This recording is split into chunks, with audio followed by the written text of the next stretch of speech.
The power of your subconscious mind. आपकी मन की अद्भुत शक्ति पार्ट 13 में आपका स्वागत है। आज हम जानेंगे वैज्ञानिक अवचेतन मन का उपयोग करते हैं। वीडियो में आगे बढ़ने से पहले वीडियो को लाइक और चैनल को सब्सक्राइब करना मत भूलना।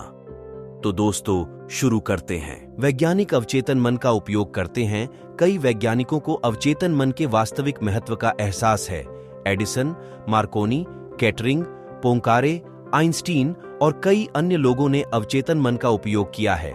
इसने उन्हें आधुनिक विज्ञान और उद्योग में उनकी सभी महान उपलब्धियों के लिए अंतर्दृष्टि और जानकारी दी है। शोध से पता चला है कि अवचेतन शक्ति को कार्य में लाने की क्षमता ने सभी महान वैज्ञानिक और अनुसंधान कार्यकर्ताओं की सफलता को निर्धारित किया है। एक प्रसिद्ध रसायनज्ञ फ्रेडरिक वॉन स्ट्रैडोनिट्स ने अपनी समस्या को हल करने के लिए अपने अवचेतन मन का उपयोग कैसे किया, इसका एक उदाहरण इस प्रकार है। वह लंबे समय से बेंजीन सूत्र के 6 कार्बन और 6 हाइड्रोजन परमाणुओं को पुनर्व्यवस्थित करने की कोशिश कर रहा था और वह लगातार उलझन में था और मामले को सुलझाने में असमर्थ था। थककर उसने अनुरोध को पूरी तरह से अपने अवचेतन मन पर डाल दिया।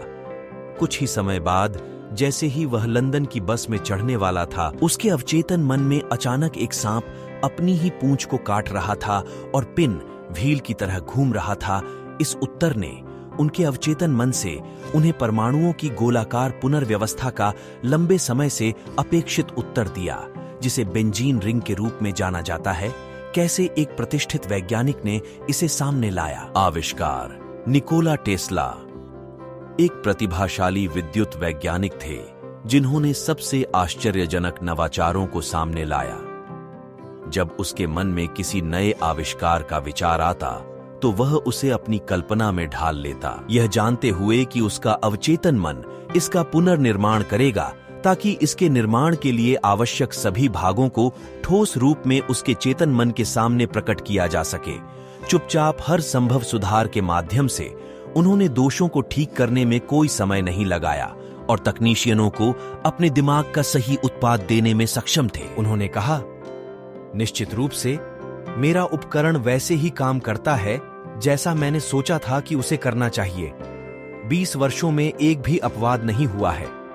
कैसे एक प्रसिद्ध प्रकृतिवादी ने उनकी समस्या का समाधान किया। प्रोफेसर अगासिज, एक प्रतिष्ठित अमेरिकी प्रकृतिवादी, ने सोते समय अपने अवचेतन मन की अथक गतिविधियों की खोज की। उनकी विधवा ने अपने प्रसिद्ध पति की जीवनी में निम्न बताया है। वह 2 सप्ताह से उस पत्थर की पटिया पर जीवाश्म मछली की कुछ अस्पष्ट छाप को समझने का प्रयास कर रहा था जिसमें वह संरक्षित थी। थके हुए और हैरान होकर उसने आखिरकार अपना काम एक तरफ रख दिया और इसे अपने दिमाग से निकालने की कोशिश की। कुछ ही समय बाद एक रात वह जाग गया और उसे विश्वास हो गया कि सोते समय उसने अपनी मछली को सभी गायब विशेषताओं के साथ पूरी तरह से बहाल होते हुए देखा था। फिर भी जब उसने छवि को पकड़ने और तेजी से बनाने की कोशिश की तो वह उससे बच गई। फिर भी वह जल्दी ही जार्डिन डेस प्लांटेस चला गया, यह सोचकर कि उस छाप को नए सिरे से देखने पर उसे कुछ ऐसा देखना चाहिए जो उसे उसकी दृष्टि के मार्ग पर ले आए। व्यर्थ धुंधला रिकॉर्ड हमेशा की तरह काला था। अगली रात उसने मछली को फिर से देखा, लेकिन कोई संतोषजनक परिणाम नहीं मिला। जब वह जागा तो वह पहले की तरह उसकी स्मृति से गायब हो गया, यह आशा करते हुए कि वही अनुभव दोहराया जा सकता है। तीसरी रात उसने सोने से पहले अपने बिस्तर के पास एक पेंसिल और कागज रखा। तदनुसार सुबह होते होते मछली उसके सपने में फिर से प्रकट हुई। पहले तो उलझन में, लेकिन अंत में इतनी स्पष्टता के साथ कि उसे इसके प्राणी शास्त्रीय चरित्रों के बारे में कोई संदेह नहीं रह गया। अभी भी आधा सपना देख रहा था। एकदम अंधेरे में उसने बिस्तर के पास कागज की शीट पर इन पात्रों का पता लगाया। सुबह में वह अपने रात्रिचर रेखा चित्र में उन विशेषताओं को देखकर आश्चर्यचकित रह गया जिसे उसने जीवाश्म द्वारा स्वयं प्रकट करना असंभव समझा। वह जार्डिन डेस प्लांटेस की ओर तेजी से गया और एक मार्गदर्शक के रूप में अपने चित्रण के साथ पत्थर की सतह को छेनी से हटाने में सफल रहा, जिसके नीचे मछली के हिस्से छिपे हुए थे। जब पूरी तरह से उजागर हुआ तो यह उसके सपने और उसके चित्र के अनुरूप था और वह इसे आसानी से वर्गीकृत करने में सफल रहा। एक उत्कृष्ट चिकित्सक ने मधुमेह की समस्या का समाधान किया। कुछ साल पहले मुझे एक पत्रिका से इंसुलिन की खोज की उत्पत्ति का वर्णन करने वाली एक क्लिपिंग मिली थी। जैसा कि मुझे याद है, ये लेख का सार है। लगभग 40 साल या उससे भी पहले कनाडा के एक प्रतिभाशाली चिकित्सक और सर्जन डॉक्टर फ्रेडरिक बैटिंग अपना ध्यान मधुमेह के नुकसान पर केंद्रित कर रहे थे। उस समय चिकित्सा विज्ञान ने बीमारी को रोकने का कोई प्रभावी तरीका पेश नहीं किया था। डॉक्टर बैंटिंग ने इस विषय पर अंतर्राष्ट्रीय साहित्य का प्रयोग और अध्ययन करने में काफी समय बिताया। एक रात वह थक गया और सो गया। सोते समय उसके अवचेतन मन ने उसे कुत्तों की खराब अग्न्याशय वाहिनी से अवशेष निकालने का निर्देश दिया। यह इंसुलिन की उत्पत्ति थी जिसने लाखों लोगों की मदद की है। आप देखेंगे कि डॉक्टर बैंटिंग कुछ समय से सचेत रूप से इस समस्या पर विचार कर रहे थे और इसका समाधान ढूंढ रहे थे, कोई रास्ता ढूंढ रहे थे, और उनके अवचेतन मन ने तदनुसार प्रतिक्रिया दी। इसका मतलब यह नहीं है कि आपको हमेशा रातों रात उत्तर मिल जाएगा। हो सकता है कि कुछ समय तक उत्तर न आए। हतोत्साहित मत हो। हर रात सोने से पहले समस्या को अवचेतन मन में घुमाते रहें, जैसे कि आपने पहले कभी ऐसा नहीं किया हो। देरी का एक कारण यह भी हो सकता है कि आप इसे एक बड़ी समस्या के रूप में देखते हैं। आपको विश्वास हो सकता है कि इसे हल करने में काफी समय लगेगा। आपका अवचेतन मन कालातीत और स्थानहीन है। यह विश्वास करते हुए सो जाएं कि अब आपके पास उत्तर है। भविष्य में उत्तर को स्थगित न करें, परिणाम पर अटल विश्वास रखें। जैसे ही आप इस पुस्तक को पढ़ते हैं तो आश्वस्त हो जाएं कि आपके लिए एक उत्तर और एक आदर्श समाधान है। कैसे एक प्रसिद्ध वैज्ञानिक और भौतिक विज्ञानी रूसी एकाग्रता शिविर से भाग निकले। रॉकेट सोसाइटी के सदस्य और एक उत्कृष्ट शोध electronic engineer doctor Lothar von Blankschmidt निम्नलिखित संक्षिप्त सारांश देते हैं कि कैसे उन्होंने अपने अवचेतन मन का उपयोग करके खुद को रूसी जेल शिविर कोयला में क्रूर गार्डों के हाथों निश्चित मौत से मुक्त कराया। वह इस प्रकार बताते हैं, मैं रूस में एक कोयला खदान में युद्धबंदी था और मैंने उस जेल परिसर में अपने चारों ओर लोगों को मरते देखा। क्रूर गार्ड, अहंकारी अधिकारी और तेज तेज सोच वाले कमिश्नर हमारी निगरानी कर रहे थे। एक संक्षिप्त चिकित्सा के बाद चेकअप, प्रत्येक व्यक्ति को कोयले का एक कोटा सौंपा गया था। मेरा कोटा प्रतिदिन 300 पाउंड था। यदि कोई व्यक्ति अपना कोटा पूरा नहीं करता था तो उसके भोजन के राशन में कटौती कर दी गई थी और कुछ ही समय में वह कब्रिस्तान में आराम कर रहा था। मैंने अपने भागने पर ध्यान केंद्रित करना शुरू कर दिया। मुझे पता था कि मेरा अवचेतन मन किसी तरह रास्ता ढूंढ लेगा। जर्मनी में मेरा घर नष्ट हो गया, मेरा परिवार खत्म हो गया। मेरे सभी और पूर्व सहयोगी या तो युद्ध में मारे गए या एकाग्रता शिविरों में थे। मैंने अपने अवचेतन मन से कहा, मैं लॉस एंजल्स जाना चाहता हूं और रास्ता ढूंढ लूंगा। मैंने लॉस एंजल्स की तस्वीरें देखी थीं और मुझे कुछ मुख्य मार्गों के साथ साथ कुछ इमारतें भी अच्छी तरह याद थीं। हर दिन और रात मैं कल्पना करता था कि मैं एक अमेरिकी लड़की के साथ विल्शेयर बुलेवार्ड में घूम रहा था, जिससे मैं युद्ध से पहले बर्लिन में मिला था। वह अब मेरी पत्नी है। मेरी कल्पना में हम दुकानों में जाते, बसों में यात्रा करते और खाना खाते। हर रात मैंने अपनी काल्पनिक अमेरिकी ऑटोमोबाइल को लॉस एंजल्स के बुलेवार्ड के ऊपर और नीचे चलाने के लिए इसे एक विशेष बिंदु बनाया। मैंने यह सब ज्वलंत और वास्तविक बना दिया। मेरे दिमाग में ये तस्वीरें मेरे लिए उतनी ही वास्तविक और उतनी ही स्वाभाविक थीं जितनी इनमें से एक जेल शिविर के बाहर के पेड़। हर सुबह मुख्य रक्षक कैदियों की गिनती करते थे। जब वे पंक्ति में खड़े होते थे, वह 1, 2, 3 आदि पुकारता था और जब 17 पुकारा जाता था, जो क्रम से मेरा नंबर था, तो मैं एक तरफ हट जाता था। इस बीच गार्ड को 1 या 2 मिनट के लिए बुलाया गया और उसके लौटने पर उसने गलती से अगले आदमी को 17 नंबर के रूप में शुरू कर दिया। शाम को जब दल लौटा तो आदमियों की संख्या वही थी और मैं छूटा नहीं था और खोज में काफी समय लग जाएगा। मैं बिना किसी को पता चले शिविर से बाहर चला गया और 24 घंटे तक चलता रहा। अगले दिन एक निर्जन शहर में आराम किया। मैं मछली पकड़ने और कुछ जंगली जानवरों को मारकर अपना गुजारा करने में सक्षम था। मुझे पोलैंड जाने वाली कोयला रेलगाड़ियां मिली और उनमें यात्रा की रात तक आखिरकार मैं पोलैंड पहुंच गया। दोस्तों की मदद से मैंने ल्यूसर्न, स्विट्जरलैंड के लिए अपना रास्ता बनाया। एक शाम पैलेस होटल ल्यूसर्न में मेरी संयुक्त राज्य अमेरिका के एक व्यक्ति और उसकी पत्नी से बात हुई। इस व्यक्ति ने मुझसे पूछा कि क्या मैं सांता मोनिका, कैलिफोर्निया में उसके घर पर अतिथि बनना चाहूंगा। मैंने स्वीकार कर लिया और जब मैं लॉस एंजल्स पहुंचा तो मैंने पाया कि उनके ड्राइवर ने मुझे विल्शेयर बुलेवार्ड और कई अन्य बुलेवार्ड के साथ चलाया, जिनकी मैंने रूसी कोयला खदानों में लंबे महीनों में बहुत स्पष्ट रूप से कल्पना की थी। मैंने उन इमारतों को पहचान लिया जो मैंने अपने मन में देखी थी बहुत बार। वास्तव में ऐसा लग रहा था जैसे मैं पहले लॉस एंजल्स में था। मैं अपने लक्ष्य तक पहुंच गया था। मैं अवचेतन मन के चमत्कारों पर आश्चर्य करना कभी बंद नहीं करूंगा। सचमुच इसके ऐसे तरीके हैं जिनके बारे में हम नहीं जानते। पुरातत्वविद और जीवाश्म विज्ञानी प्राचीन दृश्यों का पुनर्निर्माण कैसे करते हैं। ये वैज्ञानिक जानते हैं कि उनके अवचेतन मन को हर उस चीज की याद है जो कभी घटित हुई थी। जब वे प्राचीन खंडहरों और जीवाश्मों का अध्ययन करते हैं तो उनकी कल्पनाशील धारणा के माध्यम से उनका अवचेतन मन प्राचीन दृश्यों के पुनर्निर्माण में उनकी सहायता करता है। मृत अतीत एक बार फिर जीवंत और श्रव्य हो जाता है। इन प्राचीन मंदिरों को देखकर और इन प्राचीन काल के मिट्टी के बर्तनों, मूर्तियों, औजारों और घरेलू बर्तनों का अध्ययन करके वैज्ञानिक हमें एक ऐसे युग के बारे में बताते हैं जब कोई भाषा नहीं थी।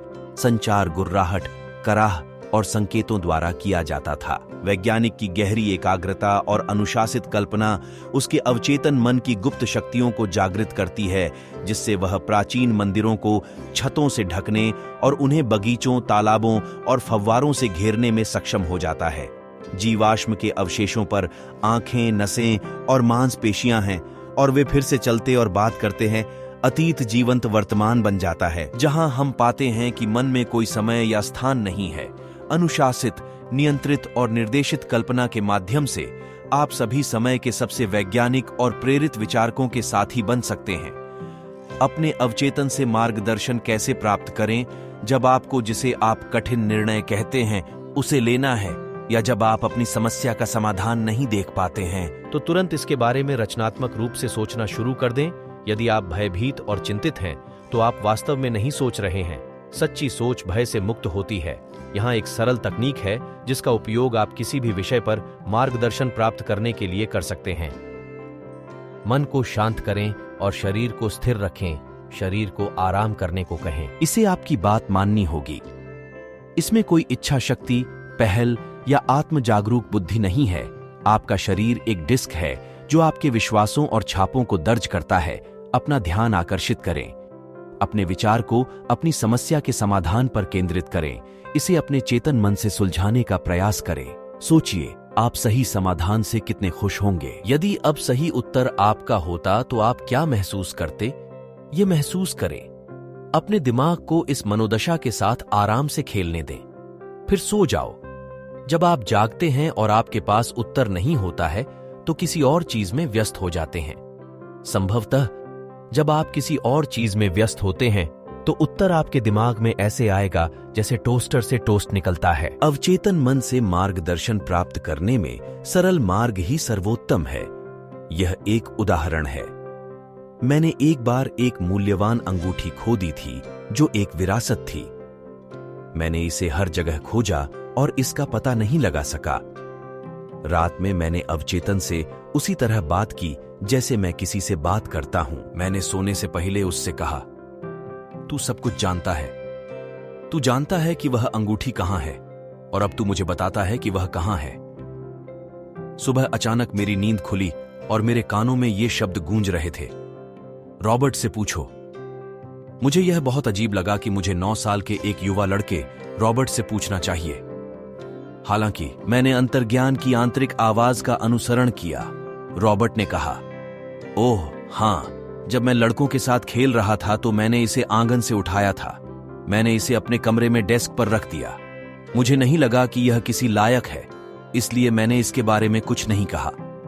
यदि आप इस पर भरोसा करते हैं तो अवचेतन मन हमेशा आपको उत्तर देगा। उसके अवचेतन मन ने उसके पिता की वसीयत का स्थान बता दिया। मेरे व्याख्यानों में भाग लेने वाले एक युवक को यह अनुभव हुआ। उनके पिता की मृत्यु हो गई और जाहिर तौर पर उन्होंने कोई वसीयत नहीं छोड़ी। हालांकि इस आदमी की बहन ने उसे बताया कि उनके पिता ने उसे बताया था कि एक वसीयत निष्पादित की गई थी जो सभी के लिए उचित थी। वसीयत का पता लगाने का हर प्रयास विफल रहा। सोने से पहले उन्होंने अपने गहरे दिमाग से इस प्रकार बात की, अब मैं इस अनुरोध को अवचेतन मन पर घुमाता हूं। वह जानता है कि वह इच्छा कहां है और इसे मेरे सामने प्रकट करता है। फिर उसने अपने अनुरोध को एक शब्द उत्तर तक सीमित कर दिया। इसे लोरी की तरह बार बार दोहराया। उसने उत्तर कहकर अपने आप को सुला लिया। अगली सुबह इस युवक के मन में लॉस एंजल्स के एक निश्चित बैंक में जाने की तीव्र इच्छा जागृत हुई, जहां उसे अपने पिता के नाम पर पंजीकृत एक सुरक्षित जमा तिजोरी मिली, जिसमें रखी सामग्री ने उसकी सभी समस्याओं का समाधान कर दिया। जैसे ही आप सोने जाते हैं, आपका विचार आपके भीतर मौजूद शक्तिशाली विलंबता को जगाता है। उदाहरण के लिए, मान लीजिए कि आप सोच रहे हैं कि क्या अपना घर बेचना है, एक निश्चित स्टॉक खरीदना है, साझेदारी तोड़ना है, न्यूयॉर्क जाना है या लॉस एंजल्स में रहना है, वर्तमान अनुबंध को समाप्त करना है या नया अनुबंध लेना है। ऐसा करें। अपनी आराम कुर्सी पर या अपने कार्यालय में डेस्क पर चुपचाप बैठे। याद रखें कि क्रिया और प्रतिक्रिया का एक सार्वभौमिक नियम है, कार्रवाई आपकी सोच। प्रतिक्रिया अवचेतन मन की प्रतिक्रिया है, अवचेतन मन प्रतिक्रियाशील और प्रतिवर्ती है। यही इसका स्वभाव है। यह पलटवार करता है, पुरस्कार देता है और चुकाता है। यह पत्राचार का नियम है। यह संगत द्वारा प्रतिक्रिया देता है जैसे ही आप सही कार्रवाई पर विचार करते हैं। आप स्वचालित रूप से अपने आप में एक प्रतिक्रिया या प्रतिक्रिया का अनुभव करेंगे जो आपके अवचेतन मन के मार्गदर्शन या उत्तर का प्रतिनिधित्व करता है। मार्गदर्शन प्राप्त करने में आप बस चुपचाप सही कार्रवाई के बारे में सोचते हैं, जिसका अर्थ है कि आप अवचेतन मन में रहने वाली अनंत बुद्धि का उपयोग उस बिंदु तक कर रहे हैं जहां वह आपका उपयोग करना शुरू कर देती है। वहां से आपके कार्य का मार्ग आपके भीतर के व्यक्तिपरक ज्ञान द्वारा निर्देशित और नियंत्रित होता है, जो सर्वबुद्धिमान और सर्वशक्तिमान है। आपका निर्णय सही होगा, केवल सही कार्य ही होगा, क्योंकि आप पर सही कार्य करने की व्यक्तिपरक बाध्यता है। मैं मजबूरी शब्द का उपयोग करता हूं क्योंकि अवचेतन का नियम मजबूरी है। मार्गदर्शन का रहस्य, मार्गदर्शन या सही कार्रवाई का रहस्य मानसिक रूप से खुद को सही उत्तर के लिए समर्पित करना है, जब तक कि आप अपने अंदर इसकी प्रतिक्रिया न पालें।